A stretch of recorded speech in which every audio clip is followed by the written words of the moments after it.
Bonjour à tous. Il n'y a rien que l'ingéniosité humaine ne puisse faire lorsqu'il s'agit d'économiser de l'argent sur la construction. Bien sûr, il n'y a rien de mal à cela, au contraire, car dans ce cas, nous utilisons souvent des matériaux qui, à première vue, n'ont leur place que dans une décharge. Vous seriez surpris de voir comment les gens parviennent à utiliser, comme matériaux de construction, des choses à première vue inadaptées. Dans cette vidéo, nous allons vous montrer des méthodes de construction très inhabituelles. La période de décomposition moyenne d'un pneu de voiture est de 120 à 140 ans, de sorte que le caoutchouc retraité pourrait bien être considéré comme un matériau de construction fiable. La technologie a testé à de nombreuses reprises et on trouve des projets dans le monde entier. Une vidéo montre la construction d'un centre de développement de la petite enfance à Cape Town, la capitale de l'Afrique du Sud. Ici, les briques et les blocs de béton ont été remplacés par des pneus. Ils sont d'abord remplis de terre à l'intérieur pour augmenter leur poids et leur rigidité, puis empilés les uns sur les autres. Le mur est ensuite recouvert du mélange familier d'argile et de paille. Les pneus déclassés émettent une pollution durable, ils ne sont pas biodégradables, ils sont inflammables et difficiles à éteindre en cas d'incendie, et émettent aussi des produits de combustion nocifs, notamment des substances cancérigènes. Alors que les inventeurs tentent de trouver différentes façons de recycler les vieux pneus, la construction de véritables maisons à partir de ce matériau est encore rare. Une idée aussi peu banale de construire une maison peut être perçue comme erronée et inhabitable. Mais certaines personnes ont utilisé cette technologie pour construire les murs d'une maison et nous allons vous en parler à présent. En général, le processus de construction d'une maison en pneus est exactement le même que celui de la pose de briques.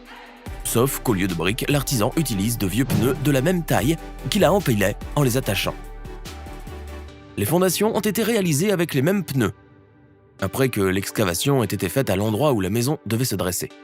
Après avoir délimité l'endroit, il a commencé à poser de la même manière que pour les blocs ou les briques. Une fois la première rangée nivelée et les diagonales vérifiées, le constructeur a rempli l'intérieur de sable.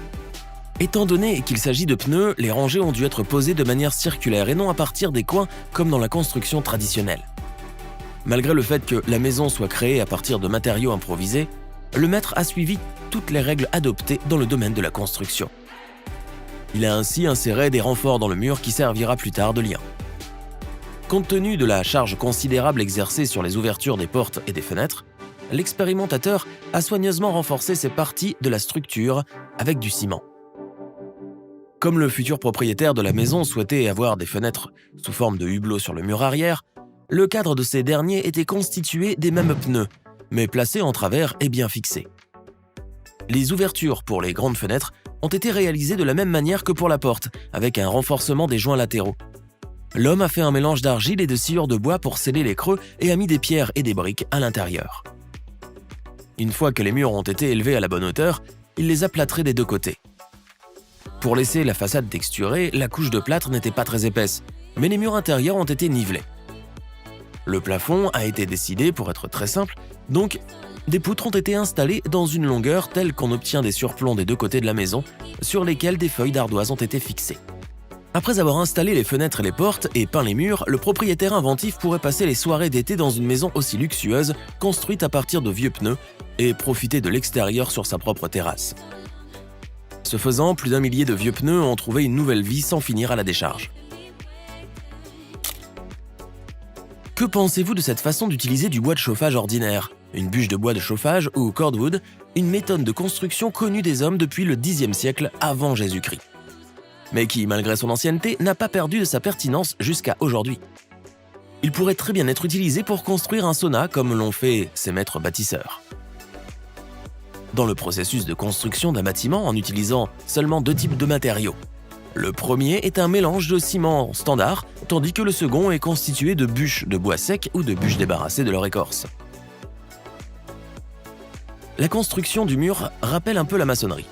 Les éléments en bois sont placés en travers et l'espace autour d'eux est rempli du mélange de ciment. Dans la construction finie, le bois représente environ 40 à 60% du volume des murs.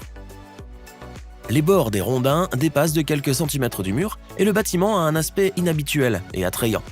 Il conserve la chaleur tout aussi bien que les saunas classiques. Le mode des habitations réalisé à partir d'anciens conteneurs d'expédition dure depuis des années et pendant ce temps, des artisans du monde entier ont fait des merveilles d'ingéniosité pour créer du confort dans un espace aussi limité. L'intérieur d'un conteneur maritime standard ne mesure que 12 mètres de long et 2,4 mètres de large. Une partie de cet espace est occupée par l'isolation, qui est indispensable pour une maison, ce qui fait que l'on se retrouve avec un espace assez limité. C'est pourquoi chaque mètre carré est utilisé, et le mobilier est généralement multifonctionnel. Mais l'utilisation des conteneurs ne s'arrête pas là. La forme universelle du conteneur maritime ouvre un large éventail de possibilités créatives aux concepteurs et aux constructeurs. Les spécialistes canadiens, par exemple, ont pensé à en faire des piscines. L'avantage par rapport aux piscines traditionnelles est évident. Il n'est pas nécessaire d'attendre des semaines et de transformer l'arrière-cour en chantier, car les piscines sont fabriquées en atelier et livrées aux clients déjà prêts à être utilisés. Il suffit de le brancher sans avoir à l'enterrer dans le sol. Le fabricant fabrique la fenêtre latérale de sorte que la piscine de 2,5 mètres de profondeur se transforme en une sorte d'élément décoratif, c'est-à-dire qu'elle peut être placée dans n'importe quel espace ouvert de la cour. La principale chose à prendre en compte si vous souhaitez utiliser un conteneur dans votre projet est qu'il doit être relativement neuf, car un vieux conteneur peut avoir absorbé la contamination des matériaux qu'il contient. Ce qui est vraiment considéré comme écologique, c'est une méthode de construction où les matériaux standards tels que le béton sont remplacés par de l'argile. Il y a plus de 1000 ans, nos ancêtres savaient que si l'on ajoute des fibres végétales, comme de la paille, à l'argile, puis que l'on compacte soigneusement le mélange, on obtient un matériau aussi solide que le ciment. Il va sans dire que les bâtiments résidentiels peuvent également être réalisés à partir de ce matériau. L'argile est le matériau le plus courant pour ce type de projet. Vous pouvez même utiliser ce qui reste après avoir creusé l'excavation. La paille, comme la paille d'orge ou les fibres de palmier dattier, peut servir de remplissage selon la région et la disponibilité du matériau. La masse soigneusement mélangée et compactée est d'abord découpée en briques et placée sur le coffrage. Une fois qu'il a durci, vous obtenez des murs solides à part entière. Les habitants du nord des Philippines ont trouvé un moyen de réduire la quantité de déchets plastiques envoyés dans les décharges locales. On a décidé de les utiliser pour la construction de structures peu coûteuses et simples, mais durables et fonctionnelles. Clôtures diverses pour les escaliers, tonnelles et même structures d'habitation. Les bouteilles en plastique jouent un rôle clé dans cette méthode. Elles remplacent essentiellement les briques dans la construction. La cavité à l'intérieur de la bouteille est remplie de plastique léger, comme les emballages et les conditionnements, pour augmenter la rigidité. Les bouteilles sont ensuite empilées les unes sur les autres en rangées, et l'espace entre elles est rempli de ciment. L'avantage de cette technique, outre son accessibilité, est qu'aucune compétence particulière n'est requise pour préparer les bouteilles, et que le processus lui-même ne demande pas beaucoup de temps. Cette plante vivace, à feuilles persistantes, est appréciée depuis des siècles. Mais ces dernières années, elle a été de plus en plus utilisée comme matériau de construction en remplacement du bois conventionnel. Ces bâtiments sont plus économiques dans les pays où le bambou pousse et ne doit pas être importé. Dans ces pays, l'utilisation du bambou comme matériau de construction permet de réduire le coût de la construction. Par exemple, cette serre en Thaïlande n'a coûté que 25 $. Le bambou a été utilisé principalement pour ses supports et la charpente sur laquelle le toit est monté. Il ne faut pas sous-estimer la valeur du bambou en tant que matériau de construction. À Hawaï, par exemple, il permet de construire des maisons complètes, et ce dans un délai de 1 à 10 jours. Mais ce n'est pas aussi simple que cela. La société Bamboo Leben Homes a mis au point une technologie permettant de fabriquer des murs, des sols, des clôtures et d'autres structures en bambou. Le processus complet s'effectue en quelques étapes simples. La première est la conception, lorsque le client discute de l'apparence de la future maison, de son agencement, etc. Ensuite, l'entreprise de construction commence à ériger la maison, mais pas sur le site, mais dans son propre atelier. Les travaux ne prennent pas beaucoup de temps, car les conditions de construction ne dépendent pas de la météo. Enfin, le bâtiment terminé est démonté en ses différentes parties et transporté sur le site convenu par le client, où il est assemblé en quelques jours seulement. Une entreprise de Slovaquie a mis au point une méthode de construction similaire à celle des panneaux de bambou. Les éléments individuels sont également préfabriqués dans l'atelier, mais ici la paille dense est utilisée comme matériau de base. Bien entendu, il subit un traitement spécial pour garantir la résistance au feu. De plus, la paille est tassée dans le cadre en bois du panneau de manière à obtenir une surface plane et homogène, protégeant la pièce de l'humidité et des pertes de chaleur. La construction de maisons avec de tels panneaux est un processus 100% sec et aucun déchet n'est laissé derrière. Il faut 2 à 4 jours à une petite équipe de constructeurs pour construire un étage.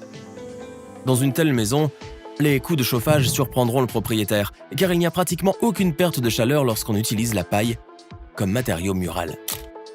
Comme nous l'avons vu aujourd'hui, l'essentiel dans la construction alternative est de trouver un matériau de substitution pour remplacer les traditionnelles briques et blocs de béton. Dans ce cas, des sacs remplis de terre ont été choisis comme base. Une construction faite uniquement de ces éléments aurait été très instable, aussi le constructeur a-t-il utilisé plusieurs moyens pour renforcer les murs. Il a ensuite recouvert l'extérieur et l'intérieur des murs d'un mélange d'argile et de paille. Ensuite, il a placé du fil de fer barbelé entre certaines des rangées qui, avec ses pointes, créent des emboîtements entre les sacs et les empêchent de se déplacer les uns les autres.